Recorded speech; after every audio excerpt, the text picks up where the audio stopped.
Wonderful. Okay, welcome, Demi Shaye. It's lovely to meet you. You reached Lovely to out meet you. Instagram because when I popped my little thing in there with the question about different people that I'd like to speak to, and you stood out in particular with your background in sort of MMA, Jiu Jitsu, coaching, martial arts, but also your background in psychology. And as someone who is currently studying their postgrad in psychology myself at the moment, I was like, oh, she seems interesting. I'm pretty keen to hear about your history in jiu-jitsu and MMA and also how you incorporate a lot of your psychology and stuff into your practices as a coach. So Yeah. let's dive in. First of all, can you tell me a little bit about Okay. yourself? How did you end up where you've ended up? So, I was always a sporty person, like very athletic during primary school, high school, throughout. I was very busy. And after school, after high school, I started studying, and obviously COVID hit, everyone. And so we were on full lockdown in our country. So Yeah. we couldn't go anywhere, couldn't do anything. My studies had to change. I was actually doing my first degree in psychology at the time. And so we couldn't even go write exams, couldn't go physically into the varsity. So my father was like, I can see you stressed. Come and try gi, like jujitsu. Because my father had been doing it for a very long time, 6 years at that time. And he said, just come, like it might help you. So I said, okay. I always would try and put it off because I'm very like claustrophobic. And you Yeah. know how the gi works, it's very like smothering and uncomfortable. So I was like, okay, let me just try. So I did it for like 6 months straight. I fell in love with it. At Yeah. first, it was very hard for me to kind of deal with that uncomfortability of being smothered and having to be stuck in really uncomfortable positions. So I was like, let me just stick it through. And from there, I fell in love with it. And for 6 months straight, I would study in the morning, like the whole morning, and then I would go and do gi with my dad in our little conference room. So he had put puzzle mats down because obviously he couldn't go train, like everything was closed. So he was like, just come, you can be my training partner. We put puzzle mats down and we basically trained every day. And eventually varsity opened up again. I went back into the swing of things. So it kind of took a back step for a little while. And then in 2020, which is quite funny, you say that you started in also 2020. Um, I met my partner, my husband now, who's my husband now. He lived in another another country, another province in South Africa. So he would come and visit me every now and then. And my dad said, like, come and try. My dad had a little gym here. He opened it up after COVID because he didn't want to go back to his old gym because of situations that were happening there. So he decided to start his own gym because a lot of guys and were saying, please, we need a space to train now. So he opened up a little gym and eventually he tried to get my husband into it. And my husband was very much loved UFC, loved Cool. combat sports, but he just didn't do it. Like he was a bit too nervous. Hmm. So he eventually gave in. And the one Saturday he went and fell in love with it. So with that, it kind of pulled me back because he then was like, come and train with me again, and it might help you because now you're ending off your degree. Let's do it together. So I started up again, and from there, I haven't stopped since then. Yeah. And That's I so fell in love with it. cool. And I just think, yeah, and then it was started with jujitsu, with gi, and then it worked away to a bit of no gi. And then my dad finally convinced me to put on some gloves and do the MMA side. And I was like hooked from there. That's so cool. That's Yeah. amazing. And so now you do MMA? Do you think you do more MMA than you do jiu-jitsu now as well, like for yourself? I say that it's quite equally balanced. Yeah. I do love my ground. Even in MMA, Mm. I'm very much love the wrestling, try and get it to the floor or in the Yeah. clinch. My striking is solid, but I do love my wrestling. So I'd say I try and balance it equally. I'll do like maybe 2, 3 days MMA, 2, 3 days or 2 days a week of Jiu Jitsu, depending if it's gi or no gi, sometimes three. And then my kickboxing will be once or twice a week, depending on my schedule, obviously. That's incredible. Well done. I went and Thank did, you. I Thank you. remember um, when I first started, I was complete fluke of an accident. I was at training one day and I was grappling like on the ground with someone, and there was a partner, two grown men next to me. And there wasn't probably enough spotters on the mat at the time. And I remember I actually got kicked in the eye. So the guy, he landed. So the guy did a takedown, but he actually landed. His full heel of his foot landed Oh on my no. eye.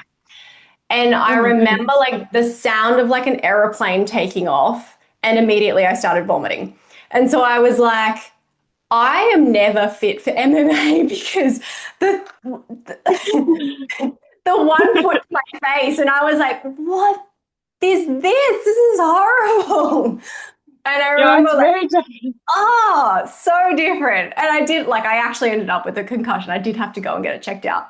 But Oh at my the gosh. it was pretty solid. It was a solid hit. Yeah, it's Um, solid, like heel to the eye. yeah. And Sure. my partner was like, man, I've been training for 15 years and I have never seen this happen to anyone. And of course this happens to you. Like, of course you did that. I was like, I didn't do anything. I was on the ground. But that was enough for me to be Yeah. like, I'm Yes. not fit for MMA. Exactly. No way. Yes. And so then how did you get into coaching then? A lot of people have told me, like, because they just so I started off maybe for like a year into my training, and my dad kind of like was trying to teach me a little bit. He was like, Mm. maybe it will. He always says like, once you become a coach, you see things a lot differently as an athlete yourself. So I said, okay. So I kind of shadowed him and a few of the other people, and then I was like, this is actually something like that I think I would enjoy. Mm. So I started just like slight assisting with like the white belts and stuff, and just like doing the basics. And then eventually my dad was like, a lot of kids, a lot of parents have contacted me and wanting to like start a kids thing. So this was obviously very at the beginning stages of the gym. And I was like, well, I would love to maybe do kids. I mean, I think it's amazing to teach kids at such a young age. I mean, I wish I had started as a child. I Yeah. mean, the experience you gain, the confidence you gain, um, I was like, I would definitely enjoy that. So he kind of showed me the ropes, and then eventually we started bringing kids in slowly. It was very few at the beginning. And yeah, and I also shadowed him. And then eventually, after like 2 years, I gained confidence. I got experience. I did some courses, and I was like, no, I want to take this on like full control. And my dad then became more of the head coach with me, but I had more how do I say in Yeah. what we could do.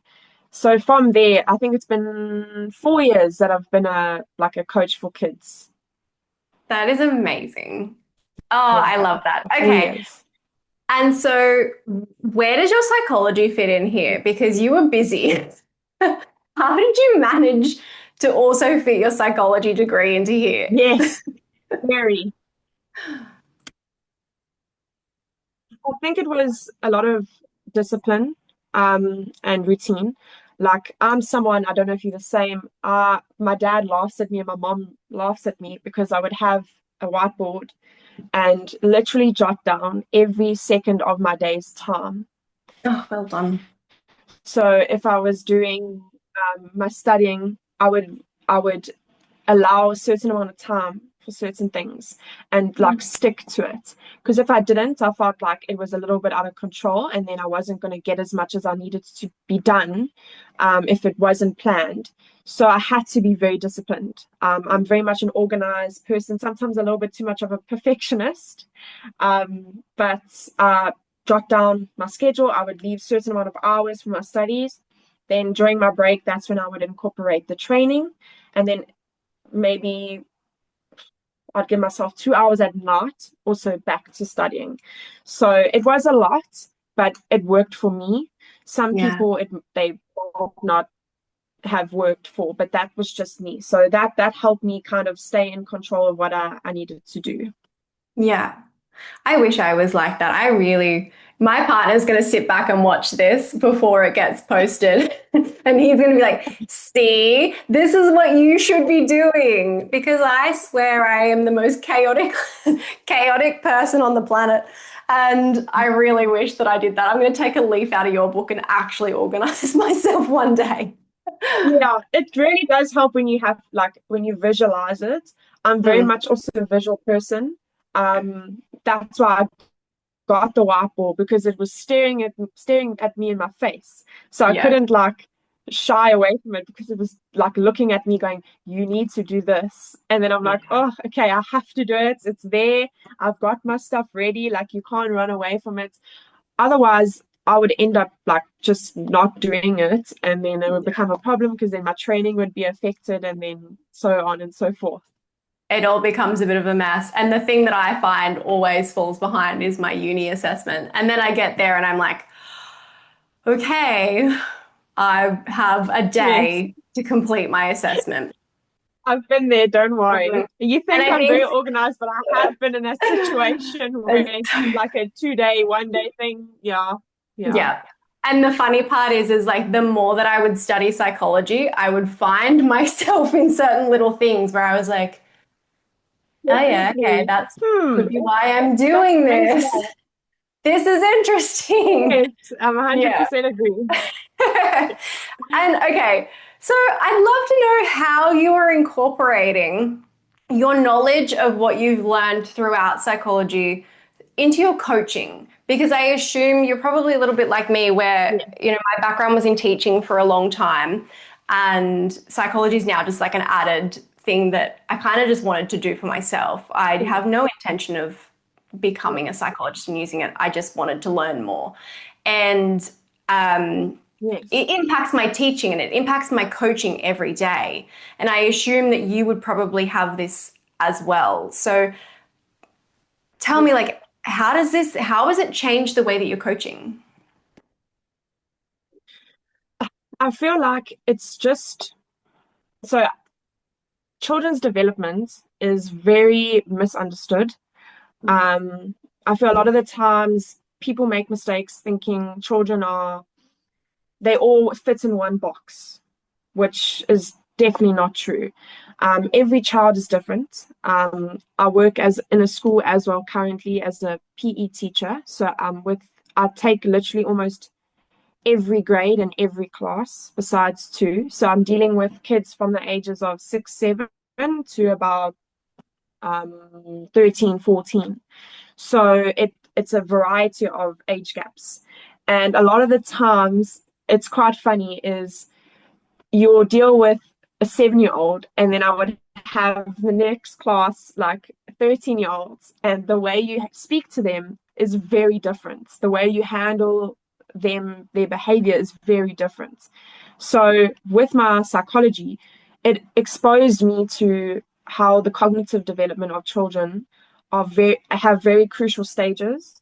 So how you talk to them, how you behave, what you say, the way you might reprimand a child is all based on that. And that's my take on it.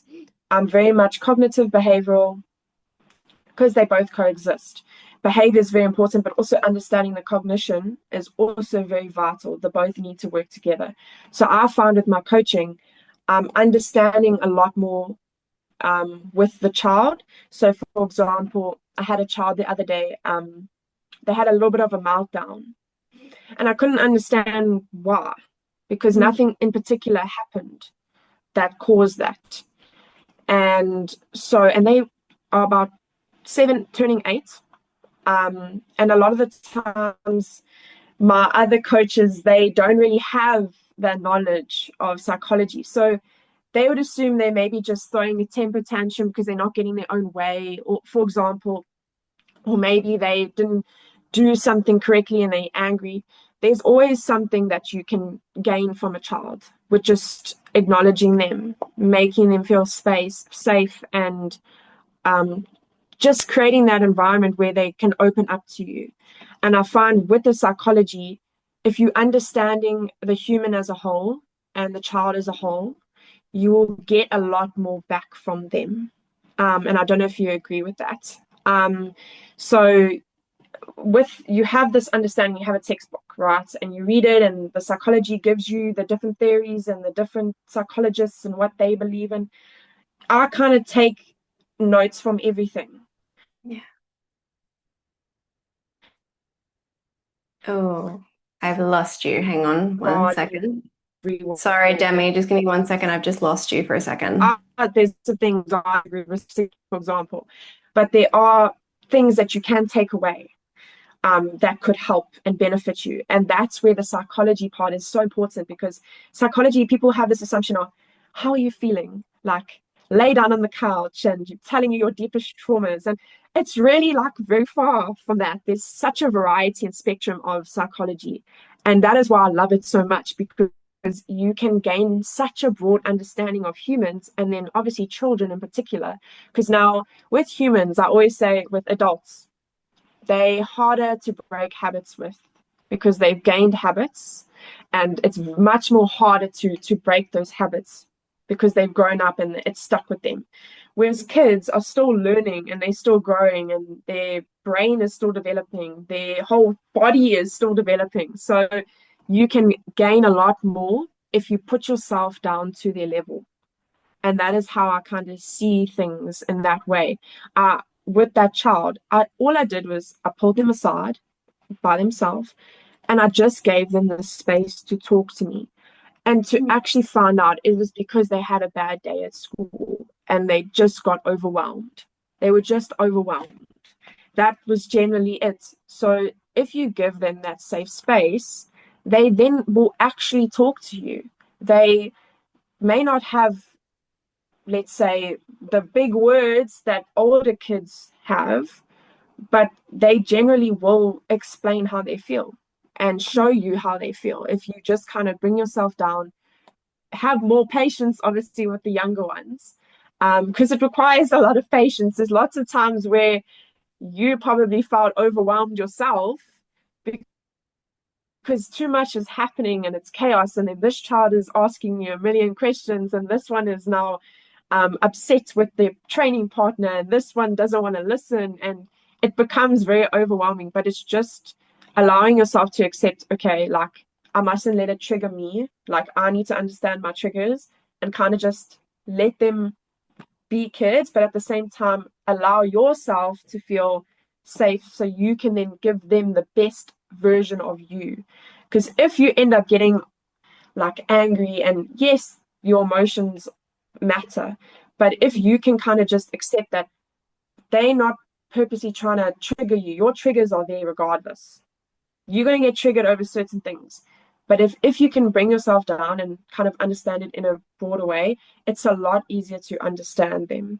And I don't know if you feel the same. Oh, 100%. You've absolutely nailed it. I think everything that I try to say online and what I speak for, in the idea that you would obviously be the same. I don't expect my coaches, and I don't expect people on the internet, and I don't expect anyone watching this video to know this, because why would they know this? This is, unless you're going and you're purposely seeking this information or seeking to understand children, or even like psychology or teaching, everything in general, you're not going to have access to this information. And it's completely normal to be sitting in your class and to be thinking, these kids are not listening, they're not focusing on me, Yes, or they're telling me they're yes, bored and I'm doing my best. So if you're bored, that's your problem.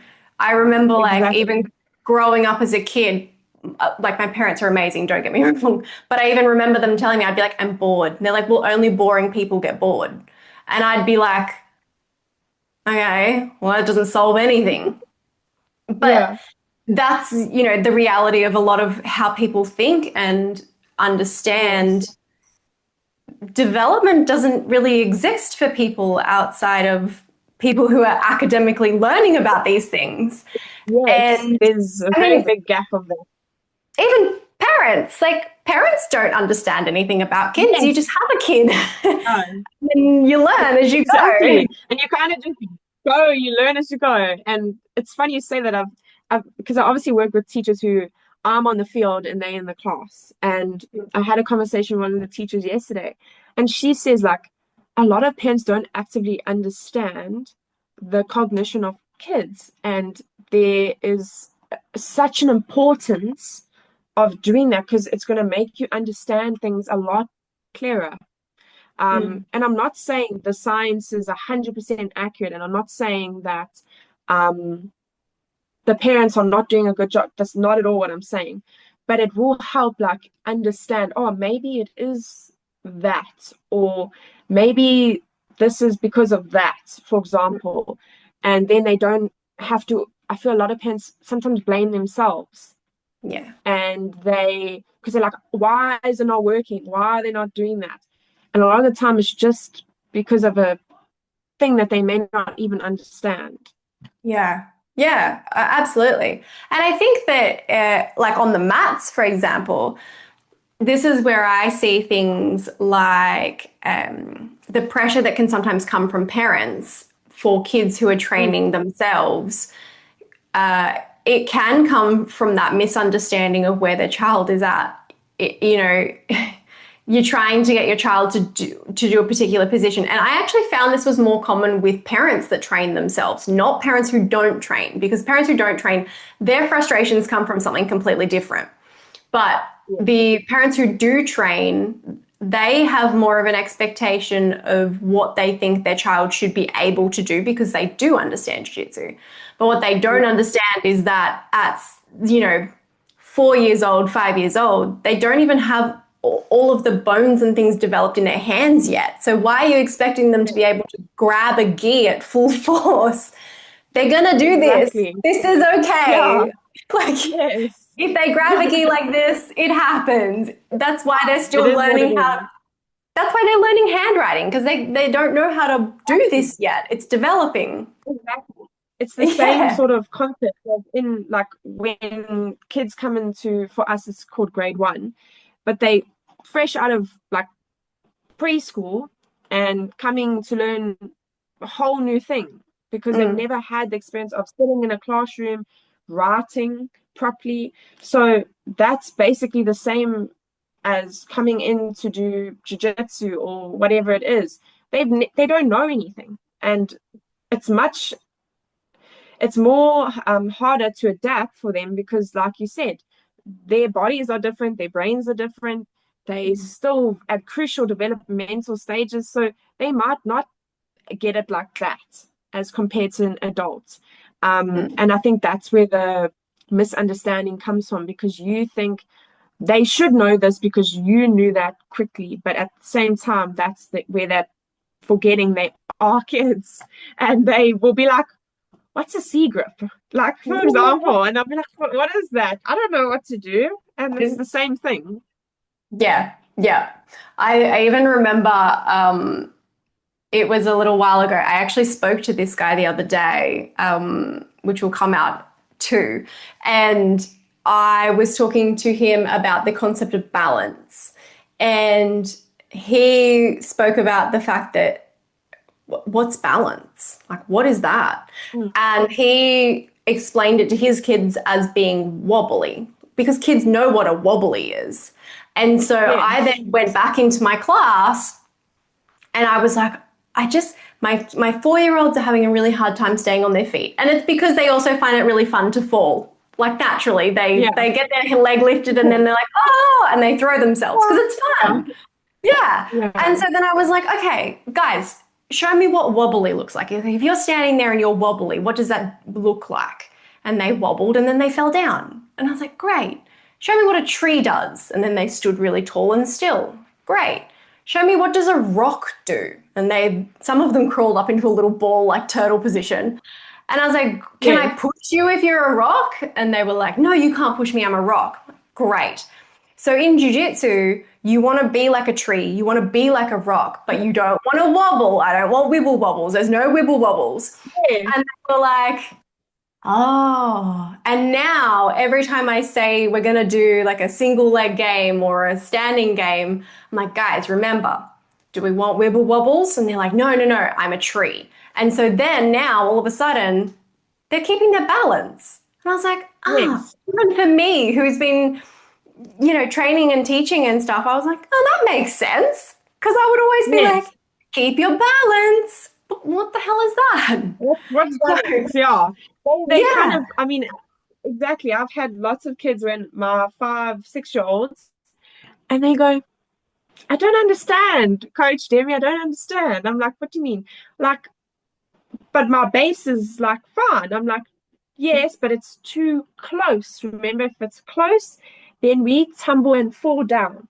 Because mm, remember, if you're close together, you can't base. And then they go, I still don't understand. And eventually, it's just the words that you have to change. Their understanding of things is having to adapt to almost their mindset of, okay, maybe they don't quite understand what this balance means, what this base means. So I need to explain it in a way it goes that connects with them mentally.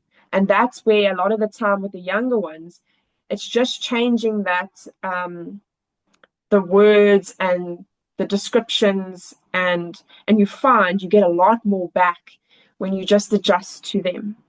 yeah, yeah. And I've noticed that is the age range that most people tend to have the difficulty with. When I reach out to coaches or I put anything out there, it is generally always anything from 3 to around 7. It seems to Mm. be the age range that people don't really know how to deal with. And I suppose I mean, everyone teaches in different ways. Everyone has their own methodologies and structures of classes and things like that. But once they're sort of a little bit older, I understand that drilling and techniques probably work better for those kids because they're actually able to understand it. But if you're then trying Yes, to adapt that to kids that are much smaller, it's not gonna work. not gonna They work. can't. They can't do it. The gap of the age even is like it's so interesting to me because my younger ones, my little ones class, the way I see the changes in understanding is quite interesting because I will, for example, I played a little game with my 6, 7, 8, and 5 year olds, and I said to them, okay, so you're going to be a cowboy and you're going to be a horse. And they go, okay. So I'm like, so what does the horse want to do? Doesn't He's not really happy with the cowboy, right? He wants to try and get him off. So you need to try and roll towards him so you can get him off your back because you don't want him on your back, right? And they go, yes. And I'm like, okay, so cowboys, you need to try and stay on their back nice and tight because you don't want the horse to run away from you. And they go, yes, we understand. So I show them the little exercise in the game, and the change, the understanding was so much like better. And then when I went to my juniors, which was much older, I kind of made a joke with them. I'm like, I played cowboys and horses with my little ones. You guys are going to play cowboys and horses. They're like, Coach Demi, that's like for babies. And then I was laughing at them. I'm like, I'm only joking. We're doing back control, and you need to stay on top as long as you can. And basically, the draw was to just keep control of the back. But the goal for the other person was to try and get their shoulders to the mat and try and get out of the hooks. That was the only goal. It wasn't a Yeah. choke, it wasn't anything. It was just to try and get out of it. And the explanation was so much different. And I was just laughing because the way they're like, that's for babies, Coach Demi, and they're only like 3, 4 years older. And I'm like, that's crazy that Yeah. age gap is actually so big for those ages. Yeah, yeah. Oh, it's massive. And I find that as well. I do the exact same thing where I'll be in my little kids and I'll be like, all right, guys, we're going to play dirty feet. Now, you guys know how to play dirty feet. We want to keep our feet on the partner. Don't let them inside your castle. But then I get to the older kids, it gets to like my 9 to 14s class, and I'll be like, all right, guys, we're going to play dirty feet. And they're like, okay. I'm like, bottom person, keep legs in front. Top person, get chest to chest. All the time moving. Can't bring your knees on the mat until you get chest to chest. Let's go. And they're like, okay. But like, yeah, if you try Yeah. and I think this is also sometimes a misconception with my own page and my own coaching things too, where I've had people reach out and they're like, yeah, but if I try to do that with my older kids and I try and play castles and dragons with 14-year-olds, I'm like, yeah, but why are you trying to play castles and dragons with 14-year-olds? You know that they're not going to be Exactly. into that. And So then they're the, gonna be interested. yeah. But sometimes I still call the games the same things. And that's just Yes. easier for me. So if I say, Mm. guys, we're going to play Dirty Feet, they've played that game enough times now that I don't need to even explain it. Be like, guys, we're going to play Dirty Feet. Are you ready? Exactly. Let's. And it makes my Yes. life as a coach easier because they know what to do. So I don't even have to give the Yeah. same explanation again. Yeah. Exactly. Exactly. Yeah. I don't And know even why that. with, I'm sorry, even with my older kids, they will know exactly. Like I even have a sprawl game. I call it something for my different for my little ones. And I'll say we're playing the sprawl game and they instantly know because they have done it for so long. Whereas a kid that's never done it, it's like now you have to explain it in a different way because the older kids will grasp the concept better. Not better, but quicker, if you could say. Yeah, definitely. So, okay, now I'm curious. When you're teaching your kids, are Mm. you are you using games?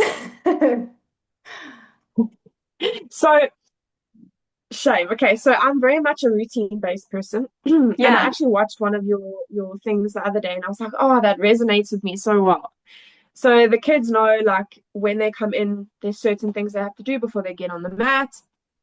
So very routine, just to allow that sense of discipline. Yeah. However, I'm not someone that goes, this has to be done. Mm. Like, they're kids.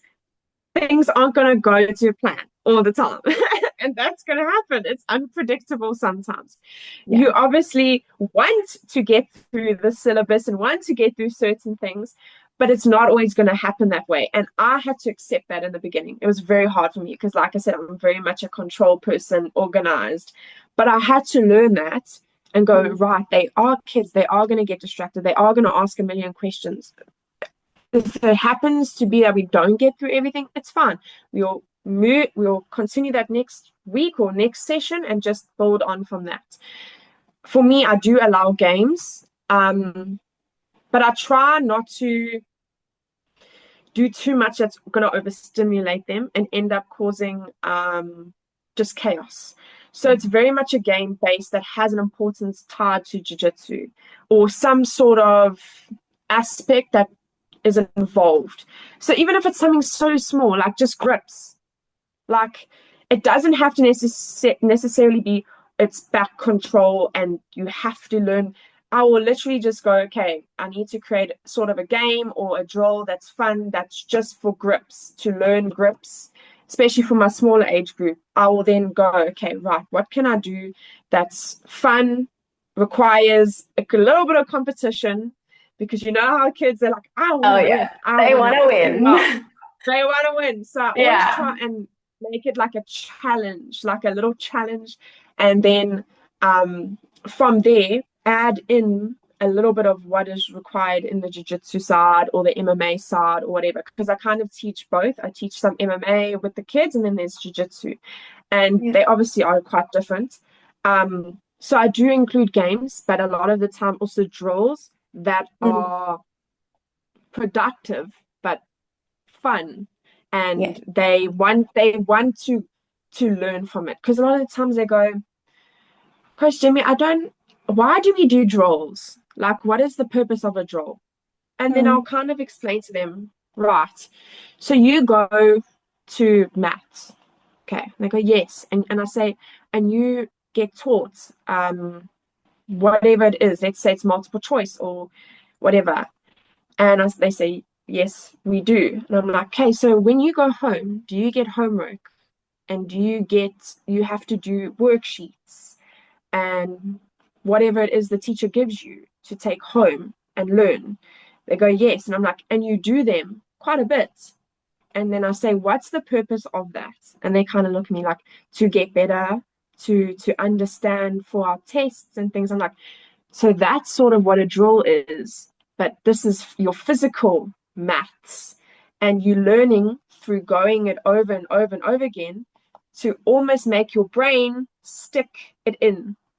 And then Yeah. they go, okay, no, I get that. And I'm like, it's basically teaching you, yes, we're having fun, but and I love it because they will connect it, and they'll go, "Oh, I realize why we have to drive and then go to our knees. I see why we did that drill the other day because I did it in a row." I'm like, "And do you understand Yeah. why now?" And they go, "Yes, yes, I do." And I'm like, and they get so like proud of themselves because they go, "I did it without even thinking." And I'm like, "That's why we do a drill.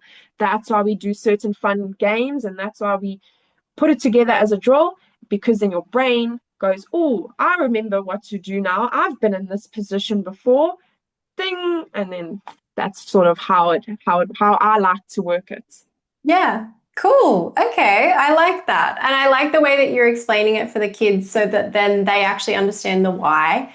Because I think when Yeah. kids understand the why of what they're doing, and we know if you're a parent, you know that there is going to be your kids going to go through the why phase where they're like, but why? But why? Mm. Why do I have to do this? And they're going to bug you Yeah. until the end of their lives to Oh, yeah. ask you why. But it's important for us not Yes. to just dismiss that why, especially around the mats. If they're asking you Exactly. why you want them to do something, it's because they genuinely want to understand why they're being asked to do something. And when we dismiss them, we kind of miss an opportunity to connect with them. And when you miss that opportunity to Yes. connect with them, you miss an opportunity to build trust from them.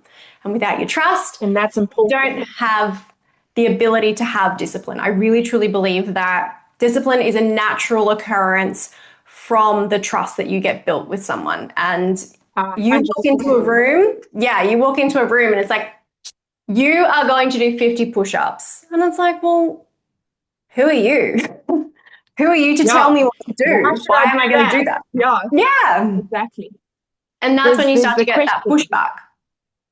Mm. And a lot of the time, I have lots of kids who are very energetic. Like I find a lot of the time I have very busy bodies.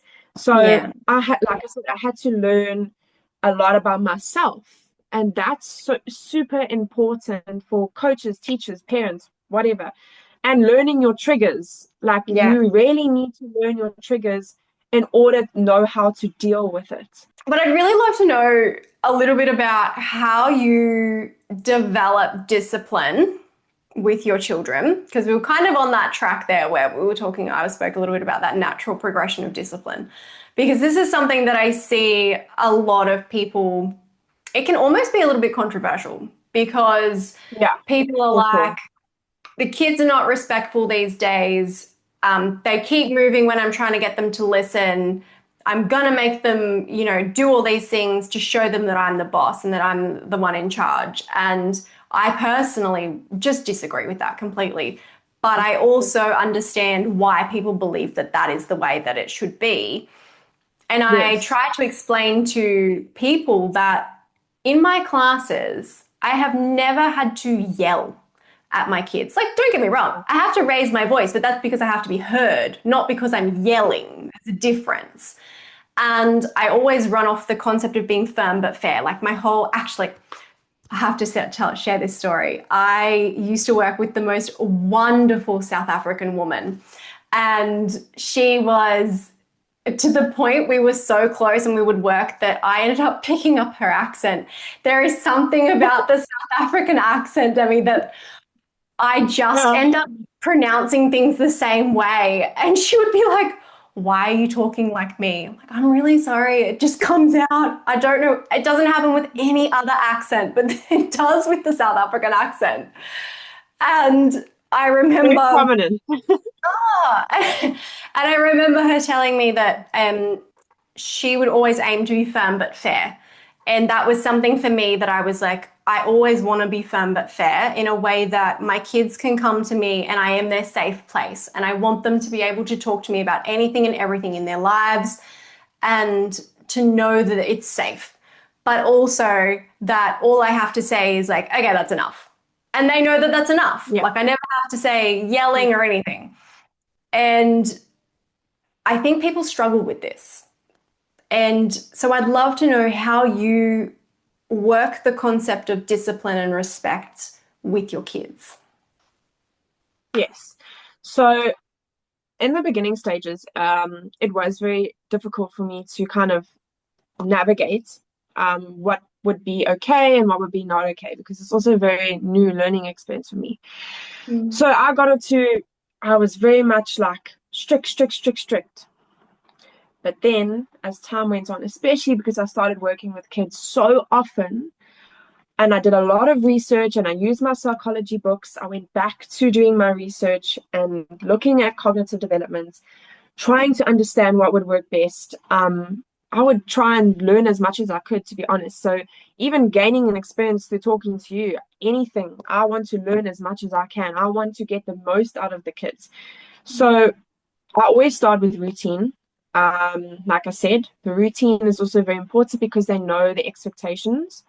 However, I agree wholeheartedly with you about the safe space for kids. It is so important because if you can't build that trust, you won't get anything from them. And then that's where a fight becomes, it becomes a battle. Now you have to beg the child for attention and respect and so on and so on. And that's where you have your difficulty. And I think a lot of the time, and this is not pointing fingers or anything, a lot of the time we expect the respect and we think we have a right for it straight away just because we're an adult and just because we're a coach. Whereas I always say to my kids, we need to know that you can respect this person and respect is important, but you need to feel also that you are respected as well. So I kind of always boundaries. I speak about boundaries a lot, and I say if someone purposely tries to break your break your boundaries, or for the younger kids, I say you have a bubble. You have your bubble. Bubble. I use bubble too. So I say you have your bubble, and it's got certain things that you don't like, and this bubble protects you. And if someone comes and goes poke, poke, poke, poke multiple times, they are not showing that respect for you. So do you think that you must just give the respect automatically? And they generally say no. And I'm like, that's the same thing here.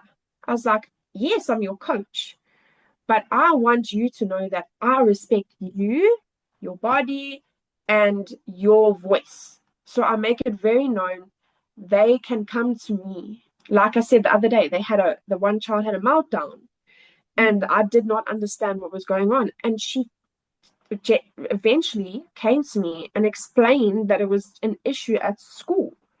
So if you can be that safe space, they will want to give you that respect. And yes, you're going to have your busybodies. I have a child who is so busy. They can't keep still. They run around, they do little penguin dances, and like that's just them. Like, but they know when it's time to focus. Yes, it takes a little bit more patience and time to get them on track, but I'm not going to scream at them for something so silly. Like, Yeah. why would I want to raise? That's just going to make them go, oh, I don't like being shouted at. And even at my school that I teach at, when I first started there, I was getting experience from other people who that's how they taught, how they dealt with kids.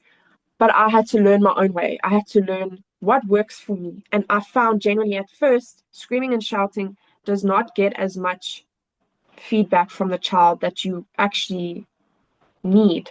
So I found that putting myself down to their level, as I said, letting them talk, vent their frustration, and understand why they may feel that way. And yes, you get your children that are purposely going to do things because they don't really understand certain things. Like I've had a child, I always say, your hands are your hands, they on your body. They don't belong on other people's bodies when you're not doing your drills, you're not rolling. You cannot just go and grab someone without Yeah. their permission. So they know me. And if I see they are, let's say, slapping their partner or their friend, I'm saying, right, are those very kind hands? Are you being very nice to your partner? And they look at me and they go, no. And I'm like, do you think so and so likes that right now? And they go, no. So I'm like, so you need to then take your hands away and respect them. And then eventually they kind of understand where I'm coming from. So they do know I'm very much, because I've had lots of incidences, even at my school. I've had children kick each other, hit each other, where I've had to intervene. And so I'm very strict on keeping your body to yourself. And I find that works a lot. Yeah. And also, I will, I always laugh at this.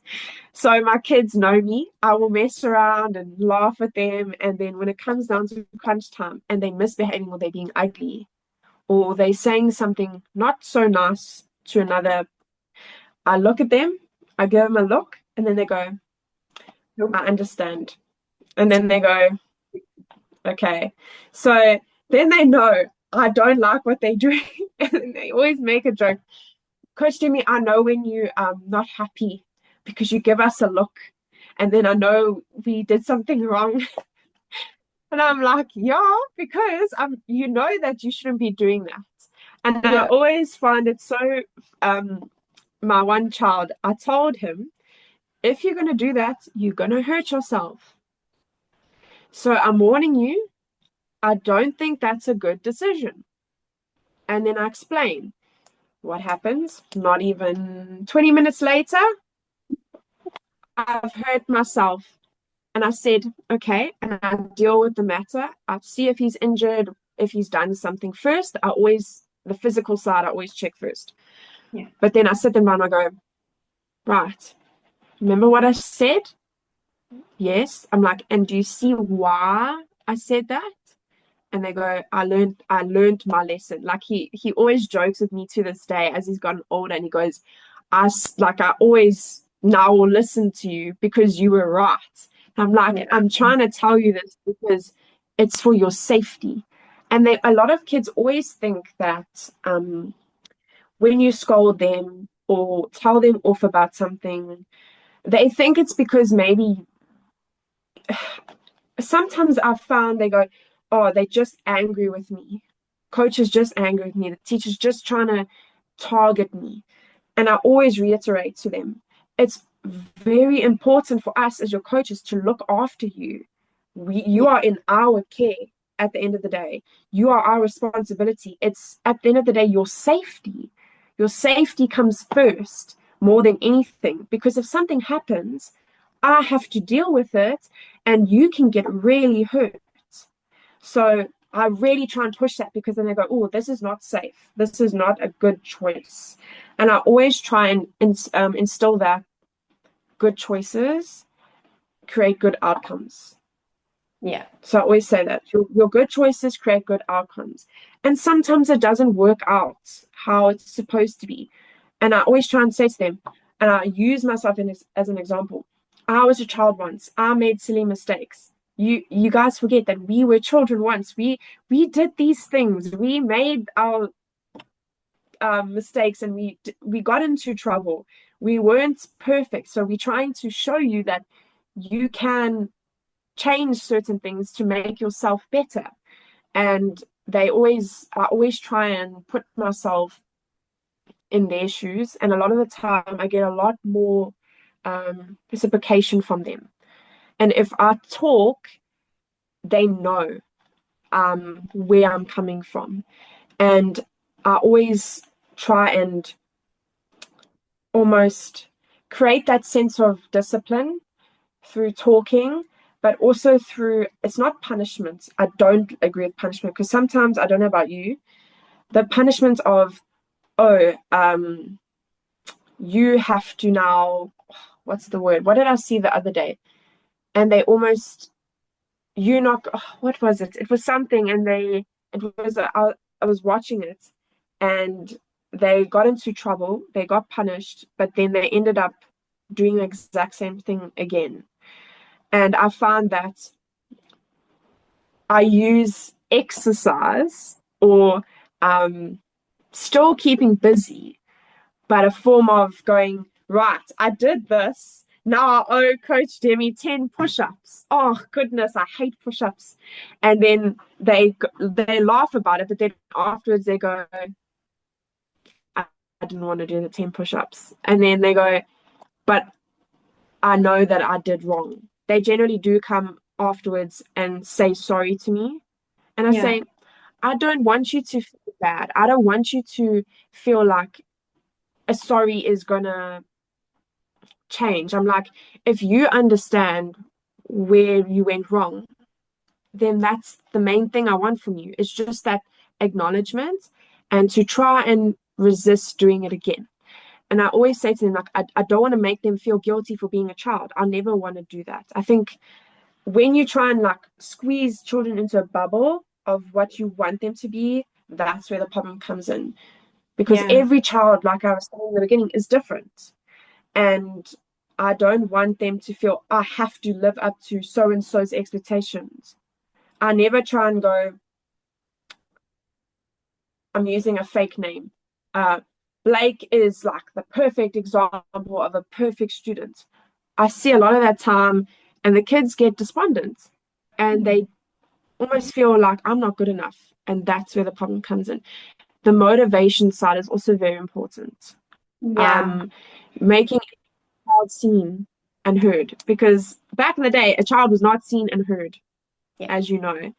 And now I'm very, very like a child is seen and heard, and their values and their how their voice matters just as much as an adult, because it's actually a little bit more because they're so limited in how they try and explain themselves.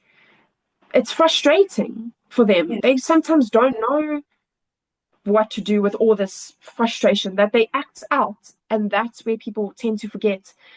Children cognitively are not the same as an adult. So if they act out, there's generally a reason behind Yeah. that. There's something that you're not seeing.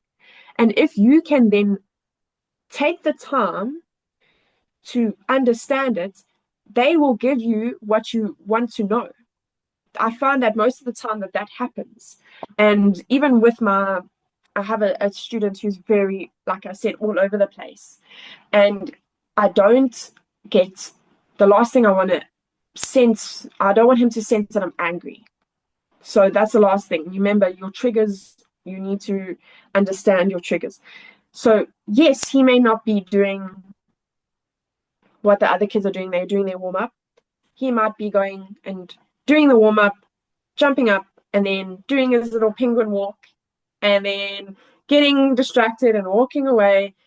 And I always go, so and so, let's do our penguin walk back to the middle, and we can do want to try again. And then he goes, and he just looks at me, and I'm like, okay, so let's do a penguin walk back to the line, and then we're gonna try that one again. And he goes, Yeah. okay. And then he eventually carries on with the group. It's just him. It's his personality. He's just an energetic child. I'm not going to try and change who he is. That's the last thing I want to do. Um, it's just adapting. Like Yeah. some of the children will look at him and go and like not understand. And I always say, it's fine, guys. Don't worry.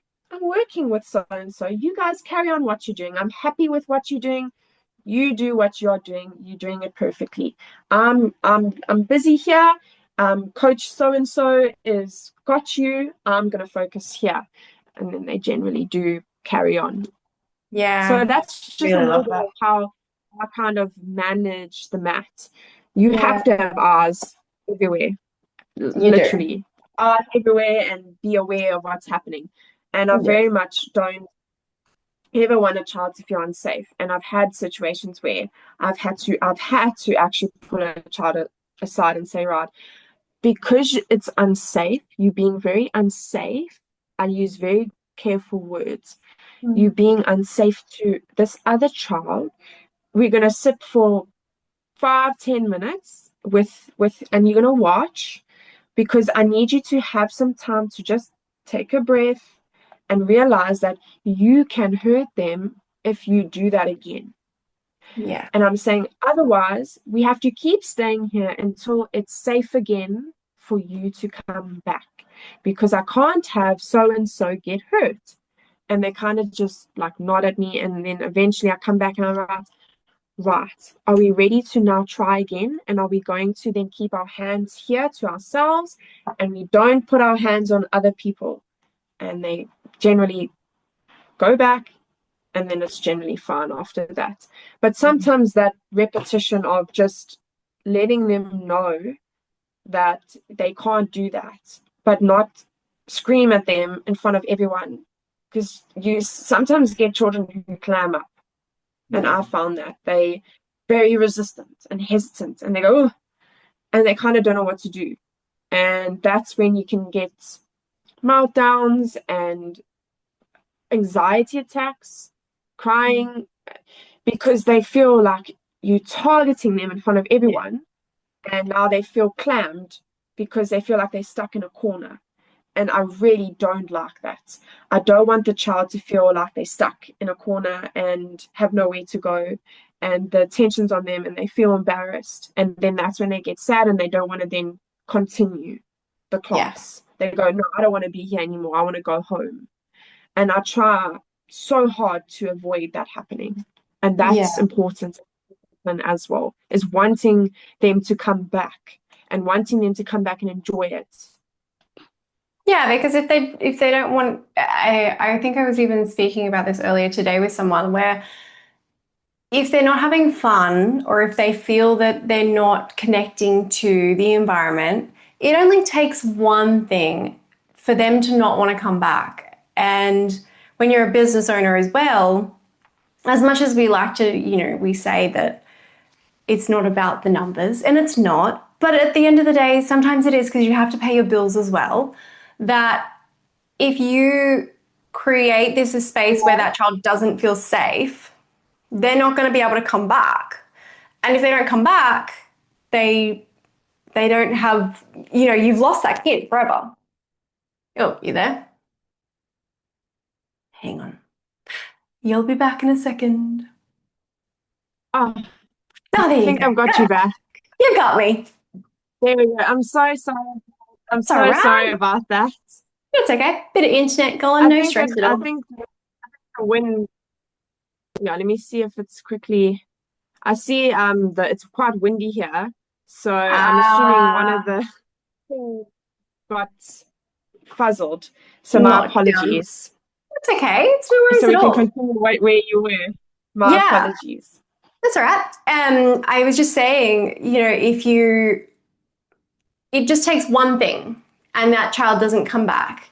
And even though we obviously we want to connect to every child, we want to make every child feel safe, and that money is not the most important thing in the world, it kind of when you're a business owner, it is important that you are able to pay the bills at the end of the day. And if you're creating a space that doesn't feel safe for the kids, they're not going to come back. I think I've lost you again. I got you back. Can you see me? I can't see. Yes, now I can see you. You can see me now. Yeah. Okay, there we go. I've Yeah. changed the Wi-Fi. Let's hope it stays. That's okay. That's all right. You're saying with you want obviously you're not going to connect with every child, which is 100% true. oh, it happens, right? Like, and I think that as much as and you would be the same teaching at school where it's like you can't have favorites. You know that. You Yeah. you cannot Yeah. allow them to know that you have a favorite because that's devastating for everyone else in the room. But naturally, as humans, we connect to some people and we don't connect with others.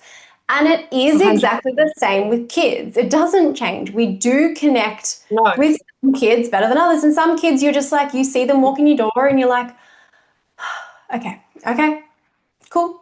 And that doesn't mean you treat them Yes. any differently. It doesn't mean, if anything, for myself, when I have a child walk in my door and I don't connect with them, and I'm like, wow, that kid's actually pissing me off, to be honest. What Yes. is what is it in this child that's pissing me off? What is it about this that Yes. I'm being triggered by? Because it's me that's being triggered. So why am I triggered? Exactly.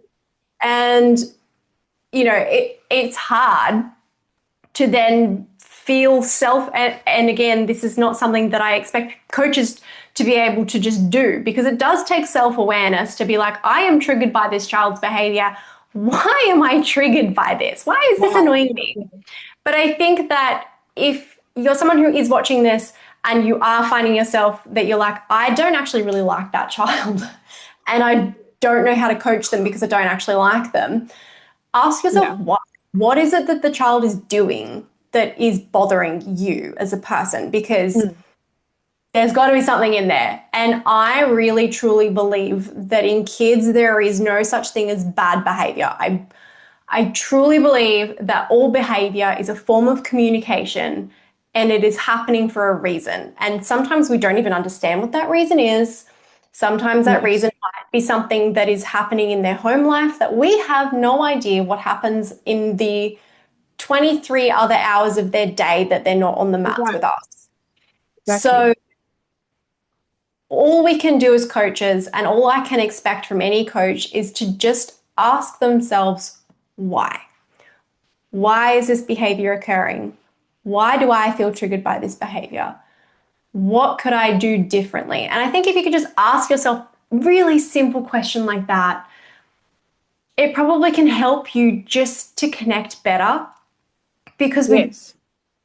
we just want to be able to create a space where kids feel connected. And even when I was a teacher, there would be kids in my class that I'd be like, oh, okay, it's going to Yeah. be a day. It's going to be a day. It's a full Yeah. moon. It's a windy day. It's going to be a day. And I would have to really sit with that and be like, okay, why is this child bothering me so much? And Yes. it's usually was stemming from something that I believed in my core values was different from what they were representing. And Definitely. that was then when I was like, all right, can I change that about a person? What's that funny little saying where it's like, if you can't change something within like 20 seconds, if someone can't Yes. change something in 20 seconds or something like that, Yeah, you I don't know exactly bet what on you mean. it. Yes, Yeah, I know. It's like if you can't make a change in 20 seconds, then it's along those lines. I know exactly yeah, what you're talking about. yeah. It's Like if someone very has true. something, so if someone has something between their teeth, you're going to let them know that they have something between their teeth. But if they Exactly. have like a crappy haircut, you're not going to be like, your haircut sucks. Like that's Yeah. not productive. It What doesn't are they help a supposed to do with that person. information? Exactly. Exactly. What are you going to do with the information? I always say to my kids, like, if someone like did that to you would be very upset. You would Mm. be angry or frustrated, or you would come to me and say, Coach Demi, I don't like what this person did to me or whatever they did. So I always kind of say, you would feel upset. So why so you making those choices that you wouldn't like being done to you. So then they generally have that picture in their head. I actually see where she's coming from.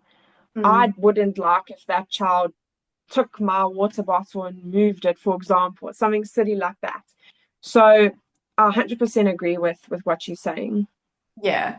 And I even remember, this is not jiu-jitsu related at all, but I remember seeing something on social media and I did end up using it in my classroom because we were having some like some bullying things going on. It was one of those things. And I did the classic, I had a piece of paper.